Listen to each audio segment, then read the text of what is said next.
नमस्कार मित्रांनो. माझ्या नुकत्याच झालेल्या गुहागरच्या ट्रिपबद्दल मला तुम्हाला थोडंफार सांगायचं आहे. गुहागर रत्नागिरी जिल्ह्यातलं चिपळूणजवळ असलेलं एक समुद्र किनाऱ्यावरचं गाव. खूप छान. मला तर ते खूप आवडतं. ते आवडायचं कारण असं की आमचं कुलदैवत श्री व्याडेश्वराचं मंदिर तिथं आहे आणि मंदिराच्या जरा पुढे गेल्यानंतर समुद्र आहे आणि या दोन्ही गोष्टी आणि मुळातच कोकणातलं वातावरण मला खूप आवडतं. त्यामुळं वर्षातून एकदा तरी मी गुहागरला जातोच. तसं आता मागच्या दीड वर्षामध्ये लॉकडाऊनमुळे मी कुठंच बाहेर पडलो नाही. त्यामुळं आता सगळं ओपन झाल्यानंतर गुहागरला जायचा मी चान्स घेतला. सांगलीतून गुहागरला जायला एक मिरज गुहागर गाडी आहे. ती दुपारी 4 वाजता असते, पण ती पोचती साधारण रात्री 11:30, 12, 12:15. आणि त्यात काय झाले, चिपळूण गुहागरमध्ये शृंगारदेवी जे गाव आहे तिथून गुहागर साधारण 8 ते 10 किलोमीटर आहे. पण मधला एक पूल पडल्यामुळं शृंगारतळी ते गुहागर हा रस्ता सध्या बंद आहे. बंद आहे म्हणजे मोठ्या वाहनांसाठी बंद आहे. छोटी वाहनं जाऊ शकतात. त्यामुळं शृंगारतळीवरून अंजनवेल वगैरे असं जरा लांबचा फेरा काढून गुहागरला जावं लागते आणि जवळजवळ एक 20 ते 25 किलोमीटरचा फरक पडतो. त्यामुळं वेळेतही खूप फरक पडतो. ते असं तर मी असं ठरवलं की आता आपण इथून चिपळूणला जाऊ आणि चिपळूणवरून गाडी बघून परत गुहागर. सकाळी लवकर बाहेर पडलो 7 वाजता. 7:30 वाजता मिरज चिपळूण गाडी असते. गाडीत गेलो. मस्त अगदी खिडकीकडेची सीट मिळाली. तशी काय फारशी गर्दी नव्हती, तरी पण ठीक, मला आपली चांगली सीट मिळाली. गाडी सुटली. रस्ता म्हणजे अष्टा इस्लामपूर, कराड, पाटण, कोयनानगर, चिपळूण. त्यात कराडपर्यंतचा रस्ता खूप चांगला आहे. काय हायवेच आहे मला. तिथून पुढं कराड ते पाटण आणि कोयनानगर, चिपळूण हा जो रस्ता आहे तो आता सध्या विजापूर गुहागर असा एक त्यांनी राष्ट्रीय महामार्ग घोषित केला आहे आणि त्याचं काम चालू आहे. त्यामुळं ज्या अंतराला म्हणजे कराडपासून चिपळूण जायला साधारण 3 तास लागतात नेहमीच्या ह्याच्यामध्ये, पण आता रस्ता एकदम खराब असल्यामुळे जवळजवळ 4.5 ते 5 तास.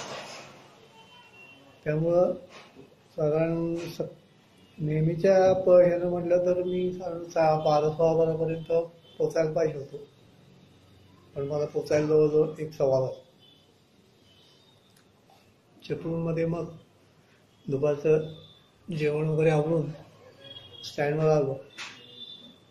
तर दुपारी 2 वाजल्यापासून 4:30 वाजेपर्यंत मला एकही गाडी मिळाली नाही. तर त्या डेपोमध्ये चौकशी केल्यावर त्यांनी असं सांगितलं की गुहागर डेपोवरून ज्या गाड्या येतात त्याच फक्त चिपळूणवरनं परत गुहागरला जातात. नाही तर लांबून येणाऱ्या गाड्या म्हणजे पुणे गुहागर, मुंबई गुहागर, बोरिवली गुहागर ही गाडी आली तर तुम्हाला मिळेल. याचं कारण मला दुसऱ्या दिवशी कळलं. कारण मी येताना गुहागरला स्टँडवर थांबलो होतो. मी सकाळी साधारण 10 वाजता थांबलो. तर तिथं सुद्धा असं 12:15, 12:30पर्यंत एकही बस नव्हती. नाहीतर तसं म्हटलं तर दर अर्ध्या तासाला बसेस असतात. तर मी तिथं चौकशी केली तर असं कळलं की मुंबईमध्ये आता सध्या लोकल बंद आहेत. त्यामुळं चिपळूण डेपोच्या गाड्या आणि गुहागर डेपोच्या गाड्या आणि काही ड्रायव्हर वगैरे हे सगळे मुंबईमध्ये आपापल्या गाड्या घेऊन गेलेत आणि तिथल्या लोकल बंद असल्यामुळं तिथल्या प्रवाशांच्या सोयीसाठी एसटीने ह्या सगळ्या गाड्यावर पाठवल्या. त्यामुळे गाड्या कमी आहेत आणि ड्रायव्हर वगैरे पण कमी आहेत. त्यामुळे ह्या लोकल काही गाड्या आहेत त्या काही त्याला वेळेचं हे नाही, म्हणजे गाडी आली सुटली, नाही तर नाही असं. ठीक आहे, मी चिपळूणला मला 4:30 वाजता गाडी मिळाली.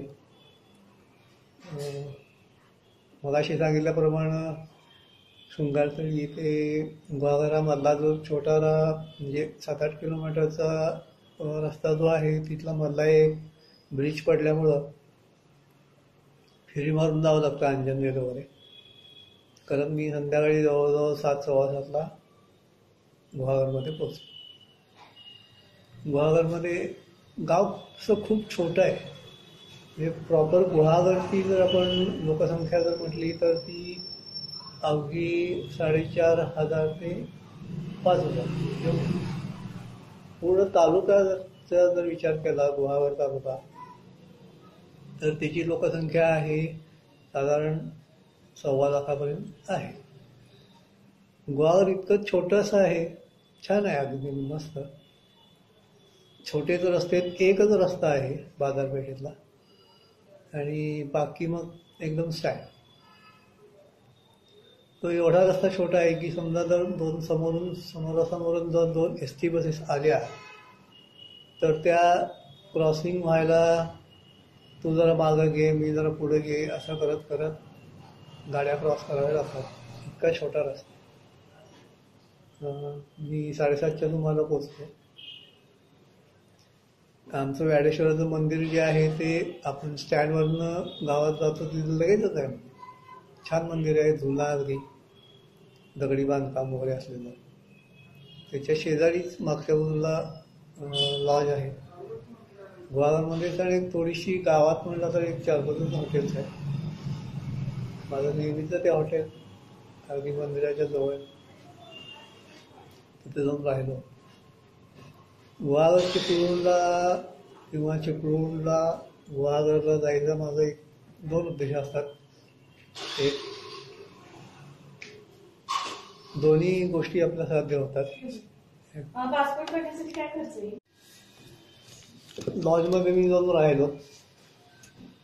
छान रात्री जरा फ्रेश वगैरे होऊन बाहेर पडलो. गुहागरमध्ये 1-2-3 हॉटेल चांगले आहेत जेवायसाठी वगैरे. आणि गेलो तर आपण कोकणात गेल्यानंतर जास्ती करून लोक फिश वगैरे प्रिफर करतात. घरगुती 1-2-3 हॉटेल्स आहेत. लघुना म्हणून एक हॉटेल आहे, अन्नपूर्णा म्हणून एक हॉटेल आहे, श्रद्धा म्हणून एक हॉटेल आहे घरगुती टाईप. पण जर थोडासा आपण विचार केला ना तर चिपळूणपेक्षा गुहागरला रेट थोडेसे मला जास्ती वाटले. कारण माहीत नाही. असं त्या दिवशी जेवण वगैरे करून छान झोप घेतली. सकाळी उठलो लवकर. जागेचं कारण म्हणजे शेजारी मंदिर आहे, मंदिरामध्ये सकाळी 6 वाजल्यापासून भोपाळ्या वगैरे लावतात. आपोआप जाग येते. म्हटलं जरा खाली जाऊन फिरून आलो. समुद्र किनाऱ्यावर जाऊन आलो. मध्ये मी समुद्र किनाऱ्यावर काढलेला एक छोटासा व्हिडिओ पण अपलोड केला होता. तो मी एखाद्या सगळ्यांनी बघितला असेल. आलो समुद्र किनाऱ्यावर, फिरलो. छान वातावरण होतं, अगदी मस्त. हवेमध्ये गारवा होता. आणि गुहागरच्या समुद्र किनाऱ्याचं वैशिष्ट्य असं आहे की समुद्र किनाऱ्यावर एका बाजूनी खूप मोठ्या संख्येनं सुरूची झाडं आहेत. त्या झाडांच्या ह्याच्यातूनच आपण जातो. आणि मुळात समुद्र किनाऱ्यावर आपण जातो ते तिकडे आजूबाजूला सगळ्या अशा वाड्या आहेत. सुपारीच्या, नारळीच्या बागेतनं एक रस्ता काढलेला, त्या रस्त्यानं आपण समुद्र किनाऱ्यावर. गुहागरचा समुद्र किनारा जो आहे तो अतिशय स्वच्छ, सुंदर आहे, लांब आहे. जवळजवळ 4 ते 4.5 किलोमीटरचा समुद्र किनारा आहे. असं म्हणतात की भारतातला तो लांबीच्या दृष्टीने 2 नंबरचा समुद्र किनारा आहे.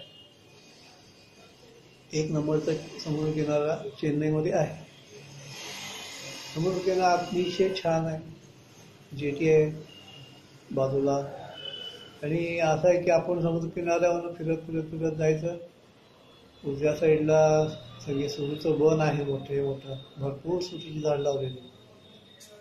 आणि तिथं आज कुठल्याही बाजूने आपण समुद्र किनाऱ्यावरनं गावात येऊ शकतो. फक्त या रस्त्यानं आपण ज्यावेळेला मेन रोडला येऊ त्यावेळेला आपण नक्की कुठं आहे याचा अंदाज घ्यायचा आणि मग आपली दिशा ठरवायची. समुद्र किनाऱ्यावर जाऊन आलो, आवराआवरी सगळी केली, मंदिरामध्ये गेलो. मंदिरामध्ये पावती वगैरे केली की आपल्याला स्वतःला मंदिरामध्ये जाऊन गाभाऱ्यामध्ये आपण पूजा करू शकतो. तिथले गुरुजी असतात ते पूजा सांगतात, आपण पूजा करायची. छान पूजा वगैरे झाली, मन अगदी प्रसन्न झालं. सगळं आवरून बाहेर पडलो आणि नाश्ता वगैरे करून परत विभाग स्टँडला परतीच्या प्रवासाच्या दृष्टीने